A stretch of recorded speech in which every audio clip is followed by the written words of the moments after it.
This is Mudassir from impact biology class.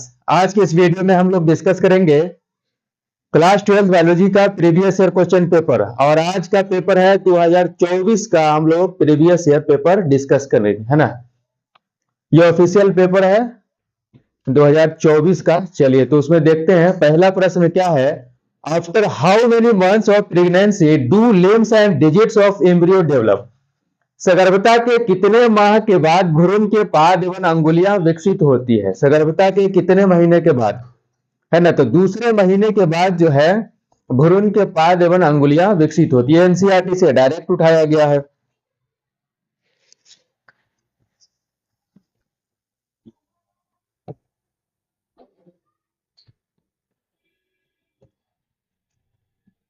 और दूसरा question है कि which of the following secrets large amount of progesterone. इसमें से कौन जो है अधिक मात्रा में, भारी मात्रा में प्रोजेस्टेरोन स्रावित करता है ना। Graafian follicle, corpus albicans, corpus luteum, primary follicle. तो इसका सही ऑप्शन है कॉर्पस ल्यूटियम।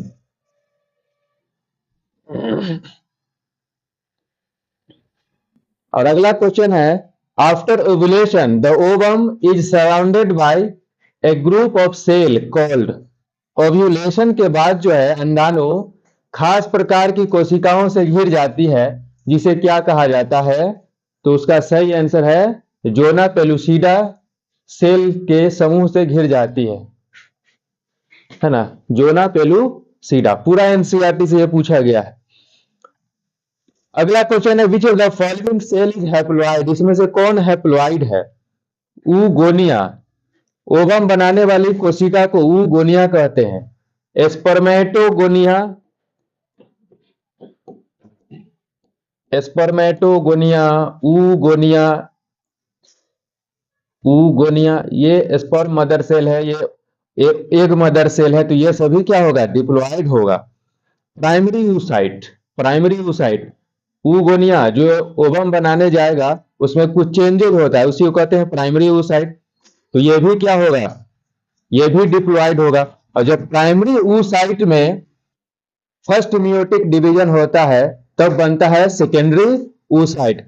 तो सेकेंडरी ऊसाइट क्या होगा, वो हैप्लॉइड होता है। सेकेंडरी ऊसाइट जो है वो हैप्लॉइड होता है। जाइगोट तो डिप्लॉइड होता है ना। और अगला क्वेश्चन है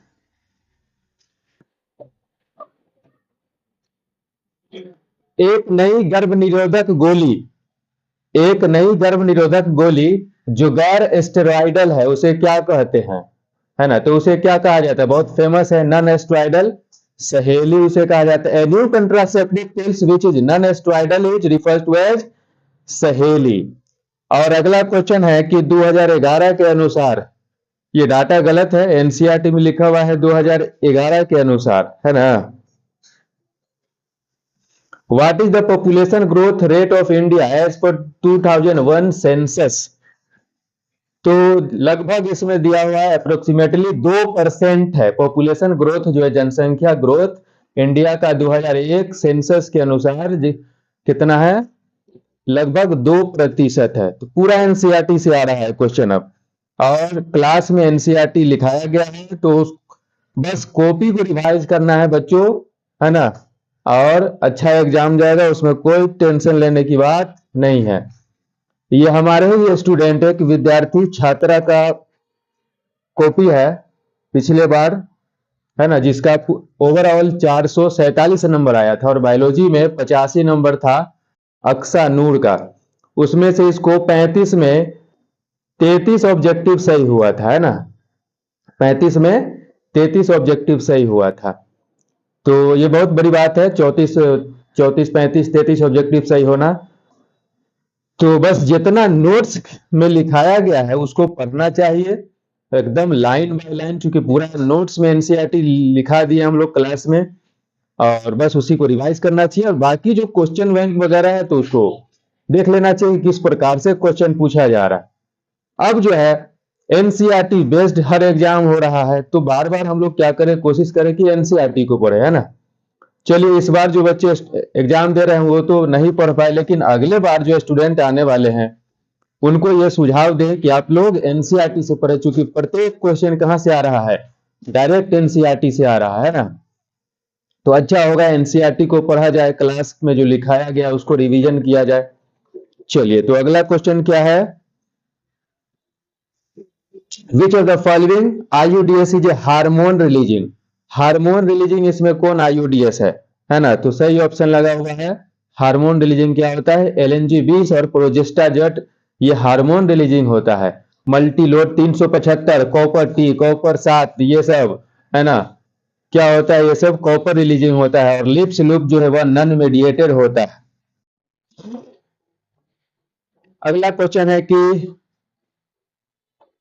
which of the following statement is incorrect about DNA replication, है ना। डीएनए रेप्लिकेशन के संदर्भ में इसमें कौन सा कथन गलत है, DNA replication is semi conservative, या क्या ये गलत है क्या, डीएनए रेप्लिकेशन क्या होता है, सेमी कंजर्वेटिव होता है। मेजेल्सन और स्टाहल एक्सपेरिमेंट के द्वारा इसे साबित किया गया था, है ना। और अगला है कि main enzyme for DNA replication is DNA polymerase. DNA replication के लिए जो मेन एंजाइम है क्या है, डीएनए पॉलीमरेज है, तो ये बात भी सही है। और अगला है कि mutation appears due to error in application, replication के दौरान जो गलती होती है उसी से म्यूटेशन उत्पन्न होता है। और डी ऑप्शन कर रहा है कि replication on both strands of DNA is continuous, DNA के दोनों लड़ी पर, डीएनए के दोनों स्ट्रैंड पर जो है डीएनए रेप्लिकेशन जो है वो कंटिन्यूअस होता है, तो ऐसा नहीं है। एक पर कंटिन्यूअस होता है और एक पर डिसकंटिन्यूअस होता है, जिसे ओकाज़की फ्रेगमेंट कहते हैं। एक सेगमेंट पर जो है टुकड़ों में डीएनए का निर्माण होता है, इस टुकड़े को क्या कहा जाता है, ओकाज़की फ्रेगमेंट कहा जाता है ना। तो ये स्टेटमेंट जो है वो गलत है ना। डीएनए रेप्लिकेशन के संदर्भ में डीएनए की दोनों लड़ियों पर प्रतिकृति सतत होता है, नहीं, एक लड़ी पर सतत होता है और एक लड़ी पर असतत होता है। और अगला क्वेश्चन है कि निम्नलिखित में से कौन सा एंजाइम राइबोसोमल आरएनए के अनुलेखन हेतु उत्तरदायी होता है। Which of the following enzyme is responsible for transcription of ribosomal RNA. Ribosomal RNA, ribosomal RNA ऐसा लिखा है, राइबोसोमल आरएनए 8, यहां पर ऐसे लिखा होंगे 18, 28, 5.8 आरएनए, ये सब जो है राइबोसोमल आरएनए कहलाता है। तो इसको बनाने के लिए कौन जिम्मेदार होता है, आरएनए पॉलीमरेज जो है वह जिम्मेदार होता है, वह रेप्लिकेशन करवाने के लिए जिम्मेदार, ट्रांसक्रिप्शन कराने के लिए जिम्मेदार होता है।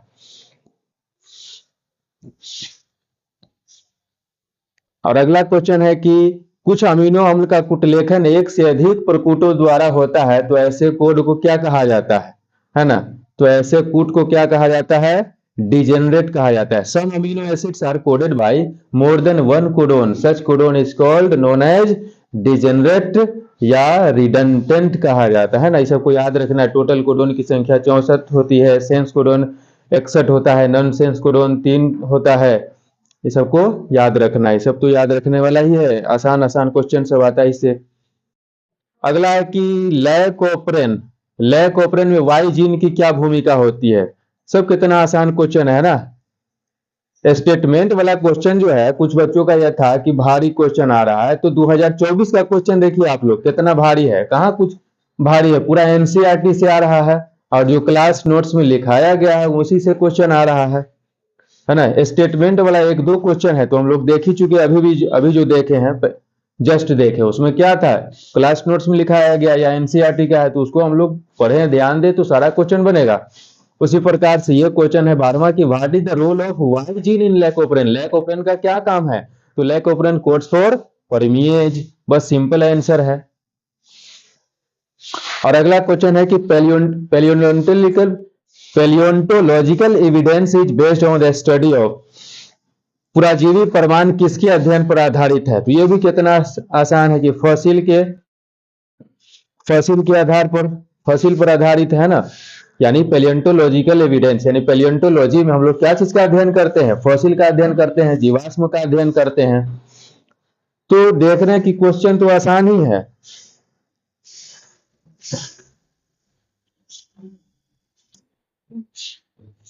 और अगला क्वेश्चन है कि what do analogous structure show. Analogous structure क्या दिखाता है, एकदम क्लियर याद रखना है। होमोलोगस स्ट्रक्चर जो है डाइवर्जेंट इवोल्यूशन, और एनालोगस स्ट्रक्चर जो है वह कन्वर्जेंट इवोल्यूशन को दर्शाता है। एनालोगस स्ट्रक्चर जो है वह कन्वर्जेंट इवोल्यूशन को दर्शाता है। और अगला क्वेश्चन है कि प्राग ऐतिहासिक गुफा चित्रों की रचना कब हुई थी, है ना। When did pre historic cave art develop. एकदम एनसीईआरटी से ये लिया गया है क्लियर। 18,000 साल पहले जो है प्री हिस्टोरिक केव आर्ट का विकास हुआ था। और अगला क्वेश्चन है कि amount of which vitamin increase after conversion of milk into curd. दूध को दही में बदलने से किस विटामिन की मात्रा बढ़ती है ना। तो विटामिन B12 की मात्रा बढ़ती है। कितना आसान क्वेश्चन है। तो 2023 और 2023 से भी आसान क्वेश्चन है। 2022 का आसान क्वेश्चन था, लेकिन उससे भी आसान क्वेश्चन है कि एनसीईआरटी से पूरा का पूरा दिया गया है ना। 2021 में भी बहुत आसान क्वेश्चन था। अमाउंट ऑफ विच, अच्छा ये हो गया। अगला क्वेश्चन है कि Alexander Fleming discovered penicillin while working on which of the following bacteria. तो अलेक्जेंडर फ्लेमिंग जो है काम कर रहे थे स्टेफाइलोकोकस नामक बैक्टीरिया पर। तो उन्होंने देखा कि एक माउल्ड का विकास नहीं हो रहा है, वो माउल्ड का विकास जो है रुक जा रहा था। तो किसके कारण रुक जा रहा था, तो पेनिसिलिन के कारण, पेनिसिलिन के निर्माण के कारण वो माउल्ड का ग्रो नहीं हो पा रहा था। तो किसके, स्टेफाइलोकोकस, ये एनसीईआरटी से उठाया गया है ना। तो एनसीईआरटी बेस्ड हो रहा है पूरा एग्जाम जो है। और अगला जो है which of the following inhibit synthesis of cholesterol. इसमें जो है कोलेस्ट्रॉल के निर्माण को कौन रोकता है, तो यह भी एनसीईआरटी से लिया गया है। स्टेटिन जो है मोलस्कस परफ्यूरियस के द्वारा जो उत्पादन किया जाता है, वो कोलेस्ट्रॉल लेवल को कम करने के रूप में उपयोग किया जाता है। तो ये भी क्लास नोट्स में लिखाया गया है ना।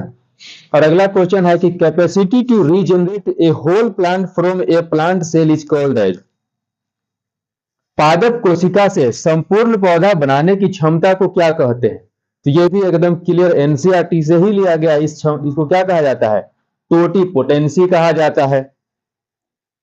अगला क्वेश्चन है कि हिजैडल निम्नलिखित में से निम्नलिखित जानवरों में किसका नस्ल है। हिजैडल किसका, भेड़ का किस्म है, जो मेरिनोराम्स और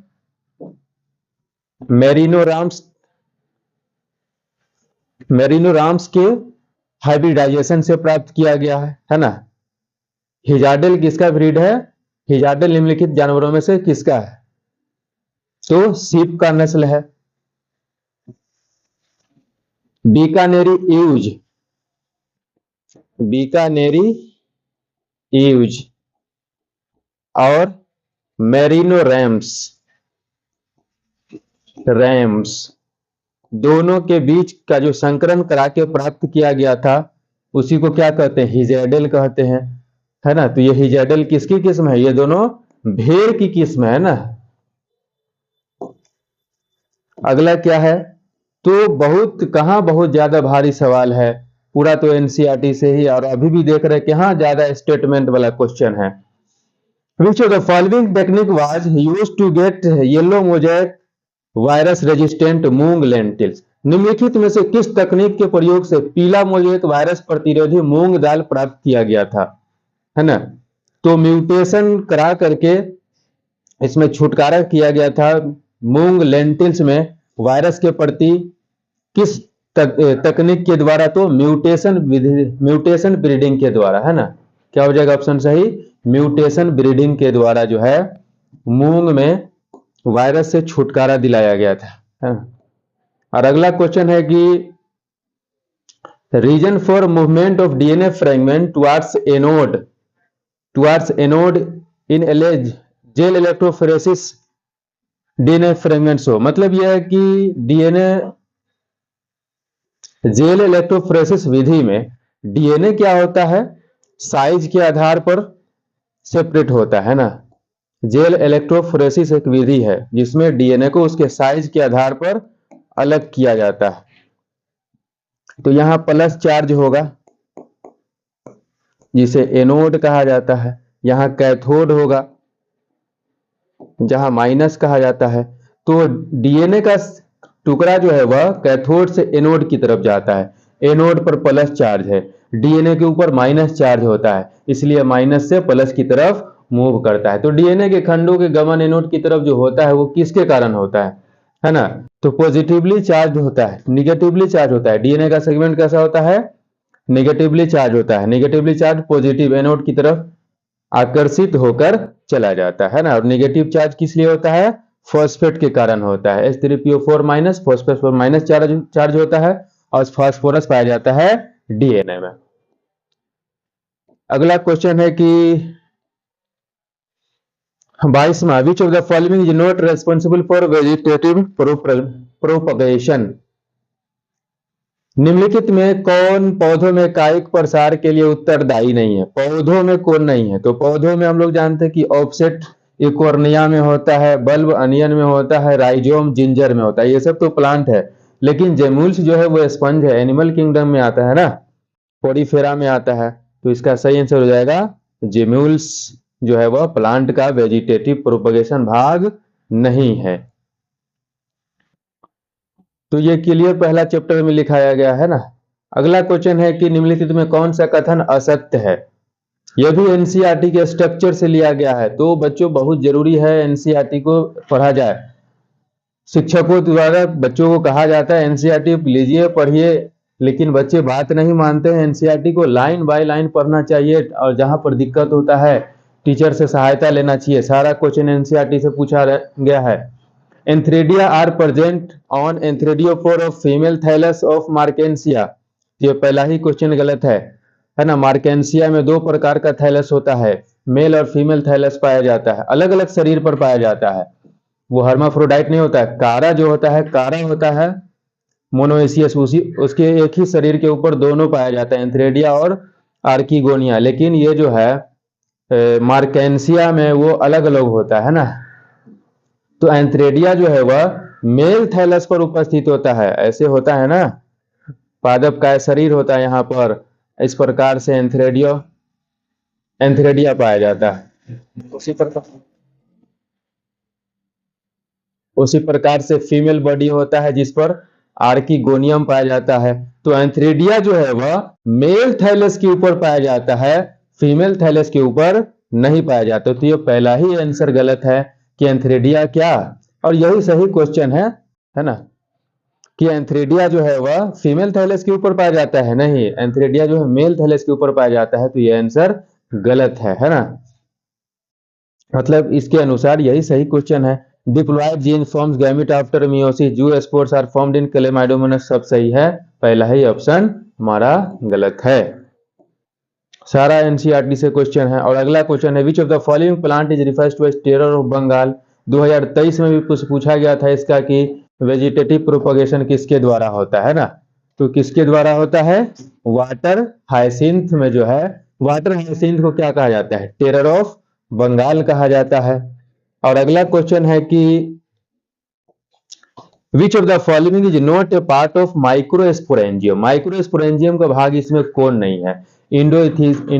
इंडोथीसियम विभाग है, टेप्टम विभाग है, एपिडर्मिस विभाग है, लेकिन माइक्रोपाइल जो है, माइक्रोपाइल किसका भाग है ना? माइक्रोपाइल जो है वो एम्ब्रियो सैक का भाग है ना। माइक्रोपाइल जो है वो एम्ब्रियो सैक का भाग है, फीमेल रिप्रोडक्टिव सिस्टम है माइक्रोपाइल जो है। तो उसका सही आंसर हो जाएगा माइक्रोपाइल। और अगला क्वेश्चन है कि which of the following cell divides to form male gametes in angiospermic plant? तो ये भी कितना बार बार रिपीट किया गया क्वेश्चन है ना। ये क्वेश्चन 2022 का क्वेश्चन है कि इसमें से कौन जो है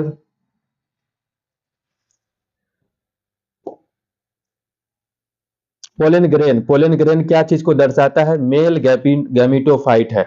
इसमें दो प्रकार की कोशिका होती है, वेजिटेटिव सेल और जनरेटिव सेल। तो जनरेटिव सेल डिवाइड करके दो मेल गैमिट बनाता है ना। तो सही आंसर क्या हो जाएगा?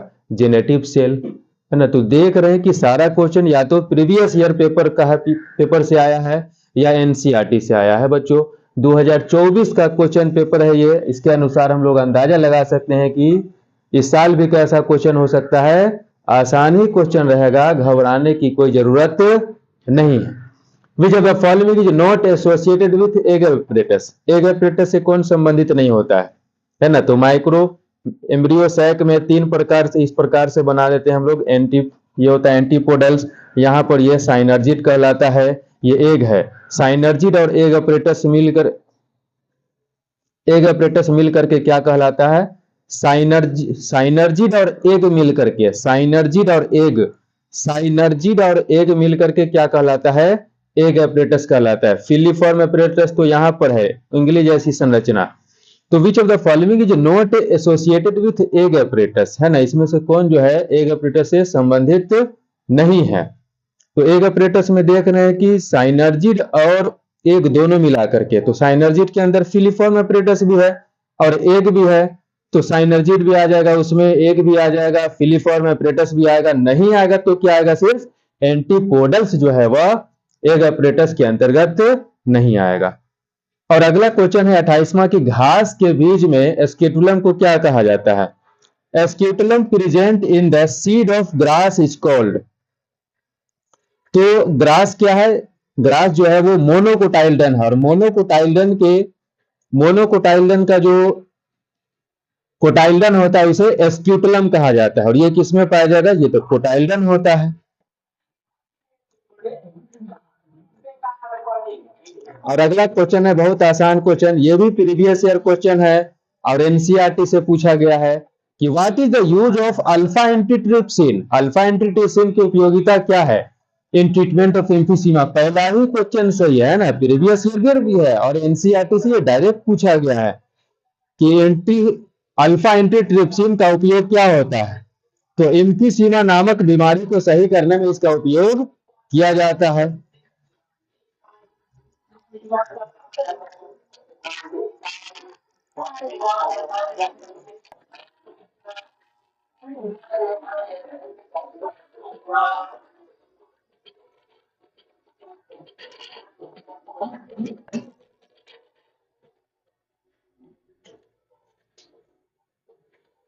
और अगला क्वेश्चन है कि which of the following method is used for the amplification of nucleic acid. Nucleic acid के एम्प्लीफिकेशन के लिए, प्रवर्धन के लिए क्या चीज का उपयोग किया जाता है। तो खास करके न्यूक्लिक एसिड जो है डीएनए के एम्प्लीफिकेशन के लिए एक तकनीक है पॉलीमरेज चेन रिएक्शन, है ना। तो पीसीआर का उपयोग किया जाता है एम्प्लीफिकेशन के लिए। न्यूक्लिक एसिड डीएनए जो है, डीएनए के एम्प्लीफिकेशन के लिए पीसीआर का उपयोग किया जाता है। और डीएनए क्या है, न्यूक्लिक एसिड है, तो पीसीआर का उपयोग किया जाता है न्यूक्लिक एसिड के एम्प्लीफिकेशन के लिए, उसके लंबाई को बढ़ाने के लिए पीसीआर का उपयोग किया जाता है।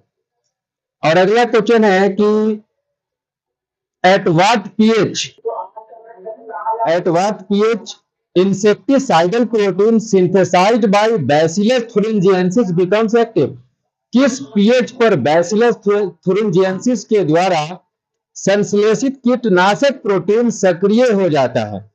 ये बताया कि बैसिलस thuringiensis में, है ना, बीटी जीन का निर्माण होता है, बीटी विष का निर्माण होता है, उसको कोई खराबी नहीं पहुंचाता है, लेकिन जब उसको कोई इंसेक्ट खाएगा तो वहां पर वो एक्टिव हो जाता है। तो किसके कारण एक्टिव होता है, उसके गट में पहुंचता है, उसके गट में अल्कलाइन पीएच के कारण वो एक्टिव हो जाता है और उसके गट वगैरह को और एलिमेंट्री कैनाल को वहां पर क्षति पहुंचाता है, जिससे इंसेक्ट की मृत्यु हो जाती है। तो अल्कलाइन पीएच के कारण जो है वह एक्टिव हो जाता है।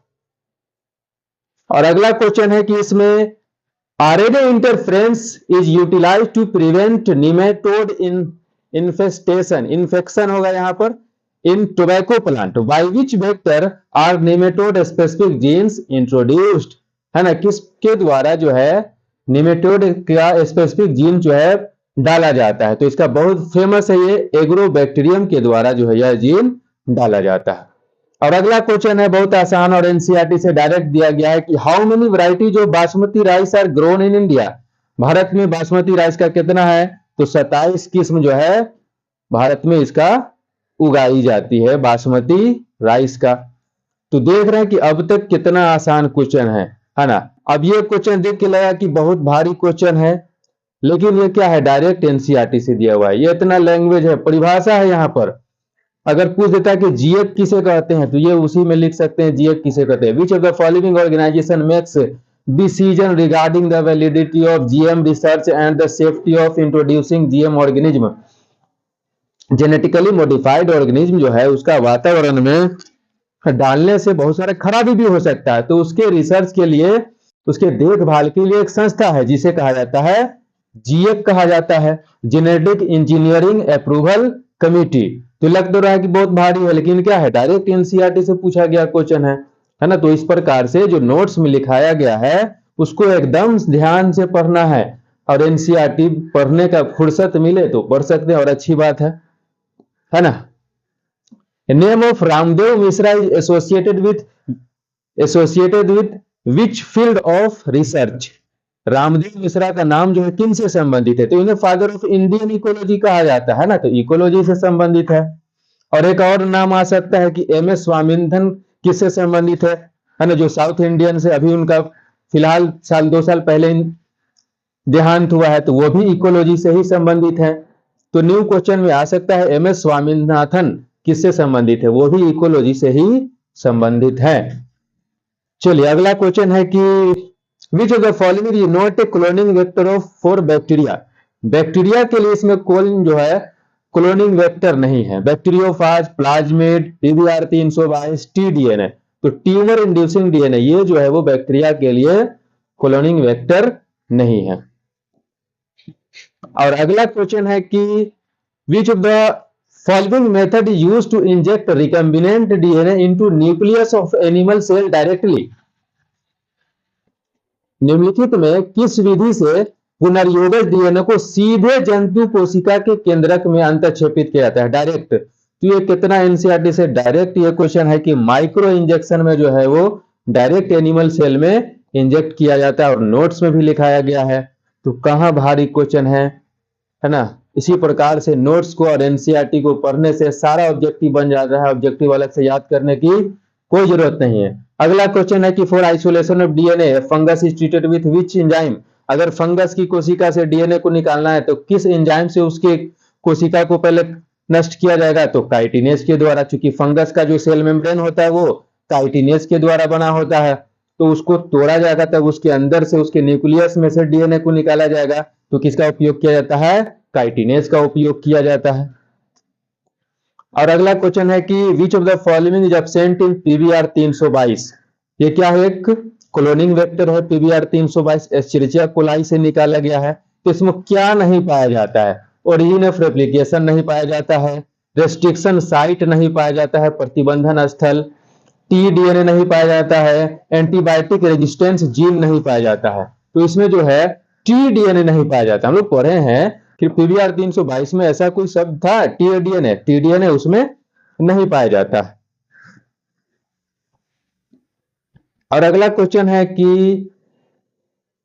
A foreign DNA is inserted in tetracycline resistance gene, the recombinant plasmid will loss tetracycline resistance gene. यह भी एनसीईआरटी से क्वेश्चन लाइन से डायरेक्ट पूछा गया है कि अगर बाहर से टेट्रासाइक्लिन डीएनए अगर इंसर्ट किया जाता है टेट्रासाइक्लिन रेजिस्टेंस जीन के पास, तो क्या होगा, रिकम्बिनेंट प्लाज्मिड जो है, ये आंसर सही होगा, विल लूज टेट्रासाइक्लिन रेजिस्टेंस, है ना। क्लियर, एनसीईआरटी से ये क्वेश्चन है। और अगला क्वेश्चन है from which of the following bacteria thermostable DNA polymerase is isolated. तो बहुत क्वेश्चन है, थर्मस एक्वेटिकस से ये प्राप्त किया जाता है। और अगला क्वेश्चन है कि which of the following bacteria synthesize insecticidal protein. इसमें इंसेक्टिसाइडल प्रोटीन जो है कीटनाशक प्रोटीन का निर्माण कौन करता है, तो बैसिलस थुरिंजेंसिस नामक। कितना पूरा एनसीईआरटी से और प्रीवियस ईयर क्वेश्चन पेपर है। एचआईवी निम्न से किस कोशिका पर आक्रमण करता है, तो कितना बार ये क्वेश्चन पूछा गया है बच्चों, है ना। कितना आसान क्वेश्चन है, टी हेल्पर सेल का है या T4 सेल का है, कोई भी आंसर जो ऑप्शन में रहेगा वो सही हो जाएगा। और अगला क्वेश्चन है कि going down of inorganic water soluble nutrients into the soil nutrient is called as, है ना। ये एकदम परिभाषा से लिया गया है। Leaching is the process in which inorganic water soluble nutrient go into soil horizon, है ना, तो ये एकदम सवाल है कि लीचिंग इसका सही आंसर होगा। और अगला क्वेश्चन है कि अकॉर्डिंग टू रोबोट में how much is the global species diversity.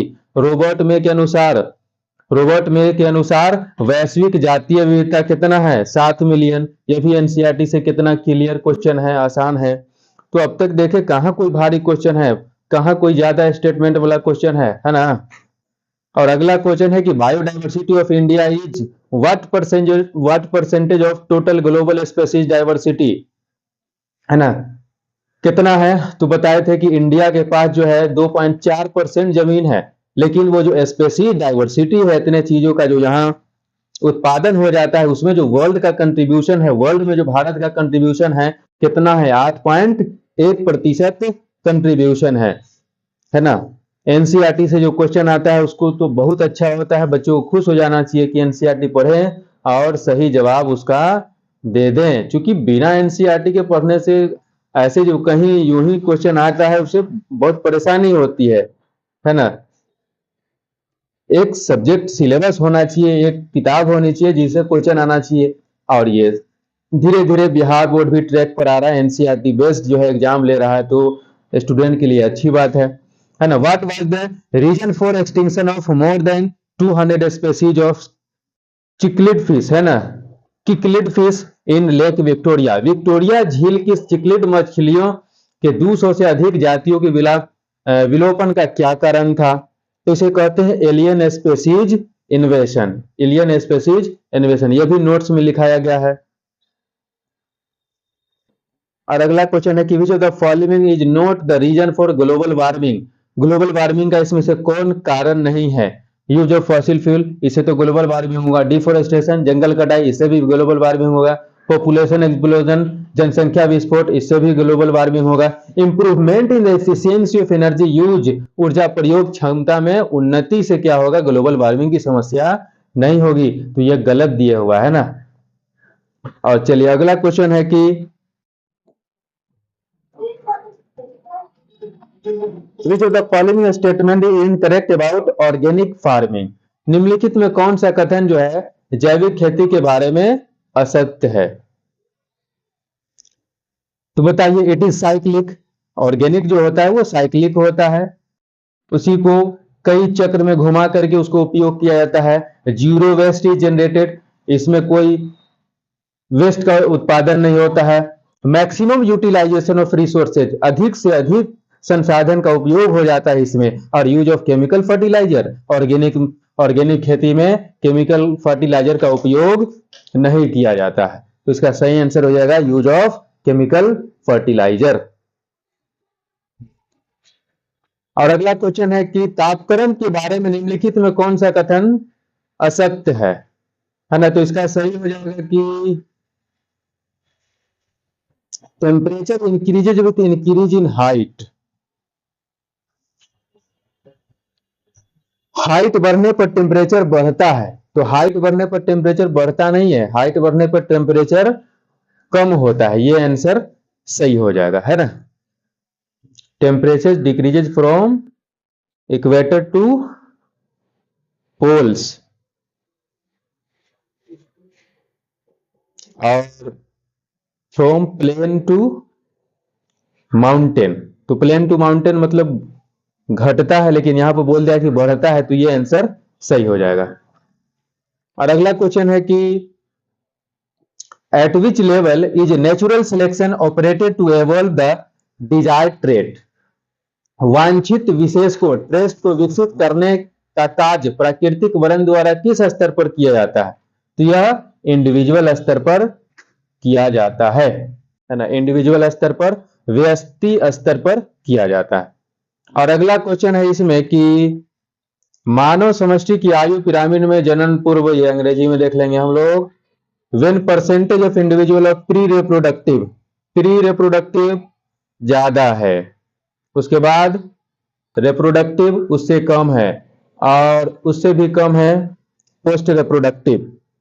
When percentage of individual of pre-reproductive, reproductive and post-reproductive phase is decreasing order in the age pyramid of human population, it shows that population is है ना, ये सबसे ज्यादा है। Pre reproductive, reproductive उससे कम है और post reproductive उससे कम है। तो ये किस चीज को दर्शाएगा, कैसा होगा हमारा, एक्सपेंडिंग होगा, है ना। ये कैसा पॉपुलेशन को दर्शाता है, इस पिरामिड को एक्सपेंडिंग होगा, एक्सपेंडिंग बढ़ता हुआ पॉपुलेशन को दर्शाता है।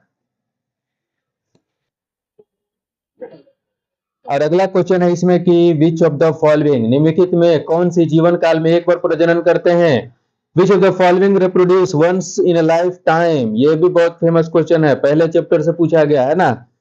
एनसीईआरटी में चैप्टर हटा दिया है, लेकिन बिहार बोर्ड जो है पहला चैप्टर को ले ही रहा है। पहला चैप्टर, 16वां चैप्टर और 9वां चैप्टर जो है सभी से क्वेश्चन आ रहा है।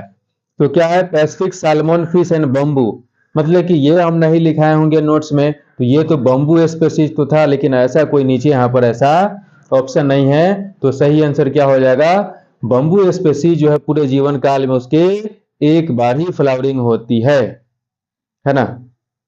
और अगला क्वेश्चन है कि what was the reason for coexistence of 5 closely related species of warblers. Warblers, warbler की 5 निकटतः संबंधित जातियों के साथ रहने का कारण क्या था, है ना। जब एक ही जाति के बीच में आपस में रहते तो कंपटीशन होता है, लेकिन अलग अलग विधियों द्वारा वो आपस में साथ रह सकते हैं। तो रिसोर्स पार्टनिंग द्वारा, रिसोर्स पार्टनिंग संसाधनों का बंटवारा करके वार्बलर की 5 प्रजातियां जो है वो संबंधित जातियां जो है आपस में, है ना, क्या था उसका रहने का कारण था, रिसोर्स पार्टनिंग, संसाधन विभाजन के द्वारा। और अगला क्वेश्चन है हमारा कि which of the following plant produce poisonous cardiac glycoside, है ना। तो ये बहुत फेमस क्वेश्चन है। कैलोट्रोपिस, कैलोट्रोपिस जो है, कैलोट्रोपिस में जहरीला विष पाया जाता है, टॉक्सिन, जिसके कारण कोई उस पर जो है बकरी वगैरह कोई उस पर खाता उसको नहीं है ना। अगला क्वेश्चन है कि इसमें कौन अपघटक है, which of the following are decomposer, ये भी एनसीईआरटी से डायरेक्ट लिया गया है और प्रीवियस ईयर पेपर क्वेश्चन है, which of the following are decomposer. तो फंजाई एंड बैक्टीरिया, कवक एवं जीवाणु क्या है, डिकम्पोजर है। तो 2024 का जो था ऑब्जेक्टिव ठीक था, सब्जेक्टिव में थोड़ा समस्या था कि नए नए सवाल से, नए नए तरह से सवाल पूछा गया था, इसके कारण जो थोड़ा सा भारी पड़ गया था सब्जेक्टिव जो है। ऑब्जेक्टिव तो अच्छा था। In a cross between true breeding red flower and true breeding white flower plant of Antirrhinum, the F1 generation was pink flowered, which is an example of। ये मोनोहाइब्रिड क्रॉस से सवाल है ना, मेंडल के monohybrid cross से। एंटीरिनम उसका example है। Incomplete dominance का ये सवाल है कि जब रेड फ्लावर को व्हाइट फ्लावर के साथ क्रॉस कराया गया तो उसका फ्लावर कैसा प्राप्त हुआ, पिंक हो गया। पिंक हो गया मतलब दोनों एलील जो है क्या हुआ, इनकम्प्लीट डोमिनेंस दिखाया, दोनों अपना प्रवाह नहीं दिखा पाया। जब दोनों अपना प्रवाह दिखाता है साइड बाय साइड तो उसे को डोमिनेंस कहते हैं। और इनकम्प्लीट डोमिनेंस में क्या है कि दोनों अपना अपना प्रभाव दिखाया लेकिन पूरी तरह से अपना प्रभाव नहीं दिखा पाया, तो उसे इनकम्प्लीट डोमिनेंस कहते हैं। तो देख सकते हो कैसे बस यहाँ पर सिर्फ भाषा चेंज है, इसका लॉजिक बनाया गया है, बाकी एग्जाम्पल वही है। एंटीरिनम, F1 जनरेशन वही है, इनकम्प्लीट डोमिनेंस सारा चीज वही है। तो बस इस प्रकार से सोच करके हमें सवाल को बनाना होगा। अगला क्वेश्चन है कि which of the following statement is incorrect. देखिए अब ऐसा लगा कि इसमें कोई भारी चीज है, तो ये भी लिखाया गया है, इसमें कौन सा कथन जो है गलत है, बताइए। Characters are control by factor, ये लॉ ऑफ डोमिनेंस के बारे में लिखा गया है। लॉ ऑफ डोमिनेंस में जो लिखा है मेंडल के, उसका ये स्टेटमेंट है कि कैरेक्टर जो क्या होता है फैक्टर के द्वारा, जिसे बाद में जीन कहा गया। फैक्टर्स आर डिस्क्रीट, फैक्टर क्या होता है, डिस्क्रीट होता है, विविक्त होते हैं। इन P factor are in pair, जोड़ा में जो पी में क्या होता है, जोड़ा में होता है। आप समझेंगे पी जो है वो डिप्लॉयड है, और डिप्लॉयड में गुणसूत्र भी जोड़ा में होता है और एलील भी जोड़ा में होता है, जीन भी जोड़ा में होता है, फैक्टर भी जोड़ा में होता है ना। तो ये सभी क्या है, सही सवाल है। Allele blend with each other, इनके अनुसार क्या होगा, एलील जो है वो इंडिपेंडेंटली एसॉर्ट होता है, लेकिन ये कह रहा है कि एलील जो है blend with each other, allele एक दूसरे के साथ बंधन बनाते हैं। तो ऐसा ये स्टेटमेंट इनका ये नहीं है, तो ये सही आंसर रहेगा। ये मोनोहाइब्रिड का जो लॉ ऑफ डोमिनेंस का स्टेटमेंट है वो नहीं है। तो सारा चीज लिखाया गया है इसमें, जो नहीं होगा, देखने में नहीं सही लग रहा होगा, है ना, जो उस स्टेटमेंट में नहीं लिखाया गया होगा वही सही आंसर हो जाएगा। और अगला क्वेश्चन है कि what is the psychological basis of law of independent assortment. वंशागतिकी का क्रोमोजोम सिद्धांत क्या दिया हुआ हिंदी में? स्वतंत्र अपव्ययन के नियम का कोशिकीय आधार क्या है? तो ये भी बहुत फेमस क्वेश्चन है। लॉ ऑफ इंडिपेंडेंट असॉर्टमेंट क्या कहता है? Pair of chromosomes arrange themselves in the line independently in metaphase 1। तो ये इसका सही क्वेश्चन है। और अगला क्वेश्चन है कि वंशागति का क्रोमोसोम सिद्धांत किसने प्रतिपादित किया? Who propounded the chromosomal theory of inheritance. Chromosomal theory सिद्धांत किनके द्वारा दिया गया? सटेन और बोवेरी के द्वारा। कितना बार ये क्वेश्चन पूछा गया है ना। और अगला क्वेश्चन है कि which of the following is not a chromosomal disorder. Mendelian disorder और क्रोमोसोमल डिसऑर्डर, इसका एग्जाम्पल सिर्फ याद रखने से क्या हो जाएगा, क्वेश्चन बन जाएगा। Down syndrome, Klinefelter syndrome, Turner syndrome, ये सब किसका एग्जाम्पल है?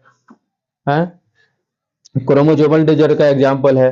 तो इसमें कौन क्रोमोसोमल डिसऑर्डर नहीं है? तो हीमोफीलिया जो है वो मेंडेलियन डिसऑर्डर है, क्रोमोसोमल डिसऑर्डर नहीं है। और अगला क्वेश्चन है ये भी एनसीईआरटी से कि who provided X-ray diffraction data.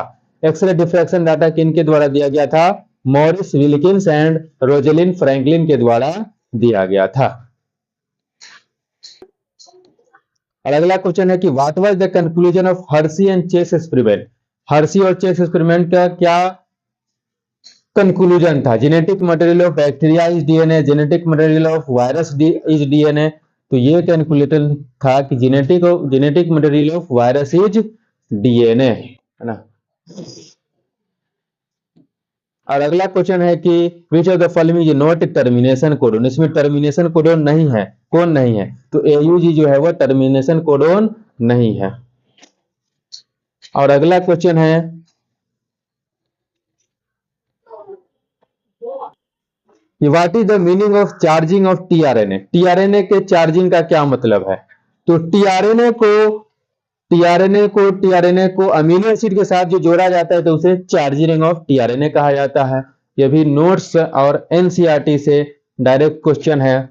और अगला क्वेश्चन है कि जो the following non infectious disease में जो है कौन असंक्रामक रोग है? फैलने वाला रोग नहीं, फैलने वाला रोग है। तो एड्स भी तो फैलता ही है, जिस भी माध्यम से फैले लेकिन फैलता है ना। मलेरिया भी फैलता है मच्छर के द्वारा, और टाइफाइड भी जो है वो दूषित प्रदूषित खाने से और संपर्क में आने से फैलता है। एक कैंसर जो है वह नहीं फैलने वाला बीमारी है।